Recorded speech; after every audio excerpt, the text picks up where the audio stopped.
Moins d'UC dans les contrats d'assurance vie pour des frais plus compétitifs.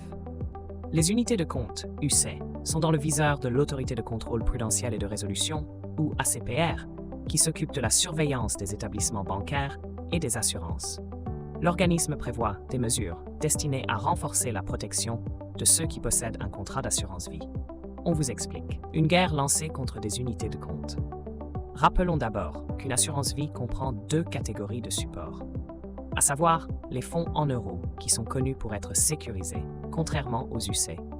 En effet, le capital de ces derniers n'est pas garanti, c'est-à-dire qu'il peut augmenter ou diminuer.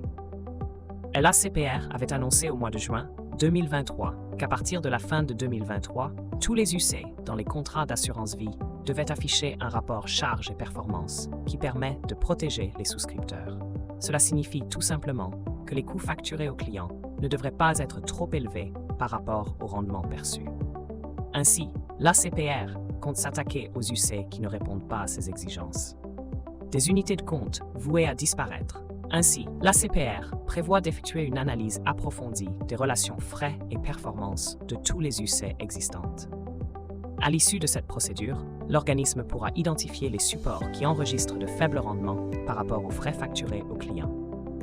Par conséquent, ceux qui sont trop onéreux, en comparaison avec leurs performances, devront disparaître dans le cadre des contrats d'assurance vie, étant donné que les UC sont particulièrement plébiscités par les épargnants. Cette nouvelle décision joue donc en leur faveur, puisqu'ils ont la garantie de jouir d'une meilleure protection au niveau de leurs intérêts. D'après les estimations des experts dans le domaine, environ 10% des UC proposés aux Français vont expirer suite à l'application de cette mesure. L'ACPR prend pour cible les assureurs. À travers cette réforme, l'ACPR souhaite obliger les banques et les organismes qui commercialisent des contrats d'assurance vie à réviser leur offre dans le but d'améliorer la protection de tous les épargnants. Par conséquent, tous les établissements mettant en avant les UC, mais qui ne suivent pas les directives de l'ACPR, ont deux options. Soit ils décident de diminuer les frais proposés aux clients, soit ils éliminent ces supports qui ne respectent pas les obligations actuelles. Ainsi, les experts dans le secteur affirment que les UC ayant de faibles encours seront certainement les plus affectés par cette nouvelle mesure. Dans ce cadre, les assureurs ont donc intérêt à les supprimer afin de se conformer aux exigences de l'ACPR. Quant aux UC plus onéreux, les établissements pourront alors faire baisser les frais. Sinon, il reste aussi une autre alternative, qui est de retirer les supports concernés de leur offre. Quoi qu'il en soit, l'application de ces mesures aura certainement des conséquences non négligeables auprès des organismes qui proposent les UC.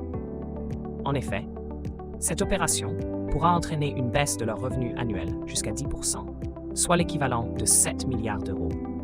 Toutefois, ce sont les assurés qui profiteront pleinement de cette décision qui permettra de protéger davantage leur épargne.